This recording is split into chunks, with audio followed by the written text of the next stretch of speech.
Hello and welcome to the channel. I'm Fabregas115 coming at you here to talk a little bit about Final Fantasy VII Remake going forward. If you are new to the channel, like and subscribe. I'll be doing a lot more content on the Final Fantasy series in the future. Started my journey with the franchise way back in 1990 with Final Fantasy I on the original Nintendo Entertainment System, and absolutely love the series.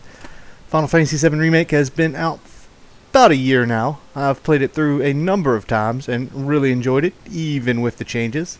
Obviously, there were some controversies, but we are not here to discuss that today. If you would like content related to Final Fantasy VII Remake games itself, I'd recommend content creators such as Soldier First Class, The Night Sky Prince, Maximillian Dood, BltzZ, and Ray Coffman. They are all awesome Final Fantasy content creators, so check them out. But we want to talk about the next part of the series for the remake. The PS5 port of Intergrade and the Yuffie DLC will be coming to PS5 in June, I believe, which I am very much looking forward to. No news on the ports to PC or Xbox as of yet. However, it was a one-year PS4 exclusive, I believe, so we may hear the possibility of that happening. Maybe. Fair warning, spoiler alerts for Final Fantasy VII Remake, spoilers for the original Final Fantasy VII, and possible spoilers for the Remake Part 2. The first section is only Midgar, fleshed out to about 35 hours, give or take, depending on percentage of completion and difficulty, whereas most of my playthroughs of the original took me approximately 5 hours to finish the Midgar portion. So we have all speculated on how the next episode will begin, lots of theories. Possibly a quick tutorial on Red 13 gameplay as we make our way towards Calm, or Yuffie being part of the intro to Part 2. My feeling is we will start with the Calm flashback sequence, Cloud and Sephiroth on their way to the Nibelheim reactor, a few years prior to the Final Fantasy VII story beginning. I've been thinking a lot about how the game will play out as far as open world or zones, and I'm leaning to a more zone-like structure. Similar to Final Fantasy X, but more like Final Fantasy XII. Now, the towns, I believe, will be more fleshed out, of course. Perhaps Calm's layout will be similar to the districts in Final Fantasy IX and Limblom, but I have the Final Fantasy XII feeling of Nalbina Fortress or Balfenheim Port. But leaving Calm, we have a grassland with mountains, and it really gives me the feeling of the Osmone Plain from Final Fantasy XII. Mountains around either side, possibly the coast on the left as we head southeast, kind of. So imagine Cloud and company running through an area similar to that on their way towards the Chocobo Ranch, fighting Calm Fangs, Moos, Leprechauns, and Mandragoras. Then we get to the Chocobo Ranch, and I'm not sure if or what we will see or do there. Maybe you have to round up chocobos for Sam to take back to Midgar, to help with the taxi system or cleanup and rebuilding. I don't know. But many possibilities as maybe a first junction for some quick side quest, and give us a chance to play around with Red 13 and the materia and weapons in Final Fantasy VII Remake Part 2. And then we make our way to the swamp, where, of course, there is the Midgar Zalem. I expect this swamp to resemble the Neighbor's Deadlands from Final Fantasy XII. Steam rising, dense vegetation with water and paths to navigate. Then a good boss fight with the Zalem at the end before we head into the caves. Now, the caves, if I continue to use the Final Fantasy XII as an idea of the artwork, I kind of think of the Certain Caverns from Final Fantasy XII, of course.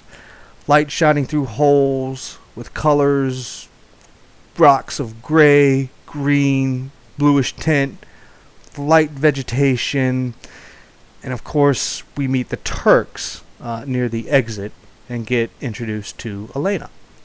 Possibly conflict or a fight could be nice, would differ from the original just a little bit, but a little boss fight with the Turks could be fun at this point. Exiting the cave, we come to another grassland rocky region near Fort Condor, which could be similar to the Chichita Uplands or the Cerobi Steppe in Final Fantasy XII again. A mix of rocks, grass, some vegetation, streams, and bridges would be cool. Then we have Fort Condor. Not sure exactly how or if this will be part of the second chapter of the remake series. Perhaps we spend some time here doing a few side quests. Perhaps we use our time here going back and forth between the Chocobo Ranch, doing some grinding, tying up loose ends like side quests similar to Chapter 14 in the first part of Remake. And of course the possibility of a battle with Shinra minigame, which could introduce Yuffie. Speaking of Yuffie, this is where in the original FF7 you could meet her for the first time and recruit her. I really look forward to her interactions with Cloud, her being hot-headed and arrogant versus Cloud being dismissive and too cool for school, if you will. Kind of like the dialogue and interactions with Barrett and Red, which I thoroughly enjoyed in the first part. How they introduce Yuffie could be way different, however, as we move on to Junon, where again they could introduce Yuffie and play it like we did in Wall Market, having to do fetch quests and get a Shinra uniform to infiltrate and disrupt the parade, and eventually sneak onto the ship as we learn more about Sephiroth and the trails he's leaving. Junon could be a large part of the second part of Remake. They could make a very large town for us to explore and have us do a great many things, so sky's the limit as far as they want to take the Junon chapter. So onto the ship, where we could possibly have some great interactions with our party members as we learn more about Rufus and his plans for Shinra. Plus we get to see how he treats Heidegger, possibly, which could be some sort of comic relief, and then maybe a Genova fight like the original before we reach Costa del Sol. So we arrive at the resort vacation town, maybe see Johnny again. I'm sure he will have some more interactions with we will have some more interactions with Hojo. I'm curious to how that will work out, and it will be interesting to see how they play the Costa del Sol bit. Will we get some Tifa Aerith fan service possibly? How will they use Hojo to push us on path after Sephiroth? Lots of possibilities for Costa del Sol. But we do leave and head towards Coral. Like the rest of the areas we've explored, I think it will be similar to what we've seen around Fort Condor and Calm. However, when we get into the mountains, I can definitely see this area resembling the Mossform High Waste. Lots of elevation changes and a more rocky terrain. Similar path with the high mountain wall, a slimmer path with high mountain walls on either side as we make our way towards the tracks. It'll be nice to see Barrett and his change in demeanor as we approach Coral. And of course, when we arrive, we will start getting a lot of story about Barrett. I don't see this area being very large, maybe similar to or even smaller than Sector 5 or 7 Slum in Remake Part 1, but definitely a high dose of Barrett backstory, continuing to the next couple areas as well as we move forward to the Gold Saucer. I'm definitely interested to find out how much of the saucer we get in Remake Part 2. In the original, a lot of it was out of order, so we have to wait and see what we can experience while we are here. Of course, we may meet up with Ket Shi or Kate Sith, however you want to pronounce it, and get introduced to Dio, then unforeseen events lead us to Coral Prison. They could make a few changes here. Maybe Kate Sith Ket Shi is only a support character, or we possibly get a quick guide tutorial about his combat abilities. Do we even get him as a party member in the second part of Remake? Will he be a stuffed Moogle and a cat?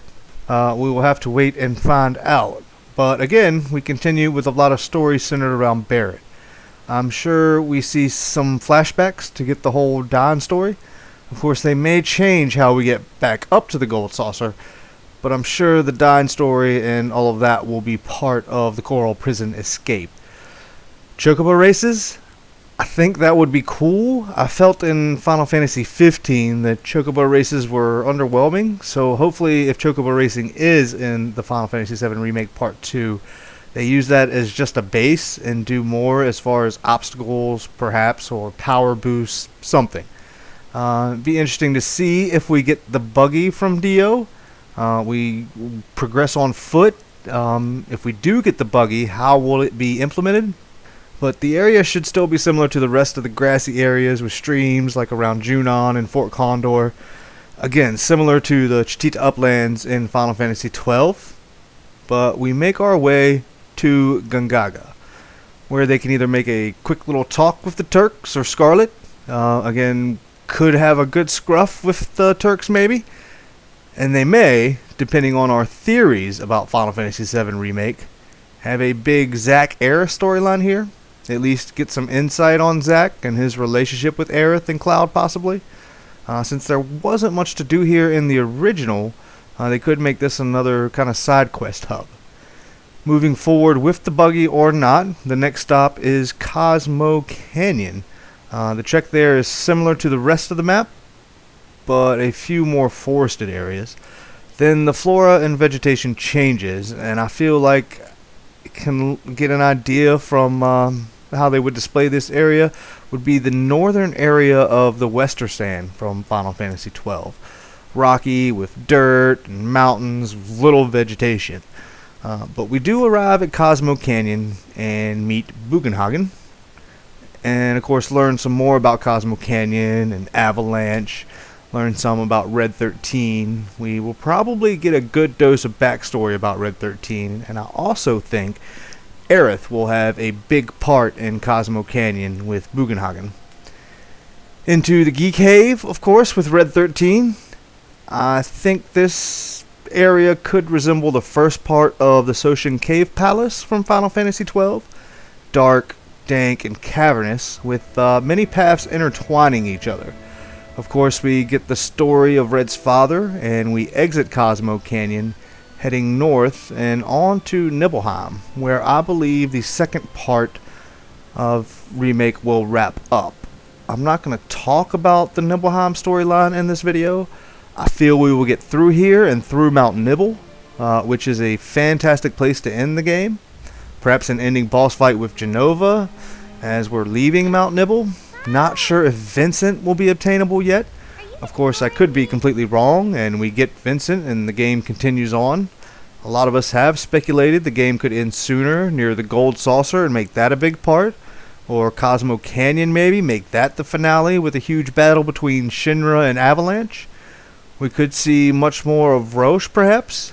Of course, moving further, we could end at the Temple of the Ancients, or even the Forgotten City, and the huge scene we all know of.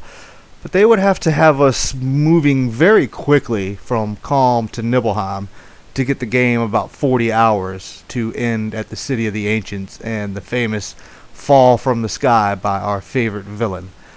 Thanks for watching, everyone. Please leave any comments on your own thoughts about Final Fantasy VII Remake Part 2.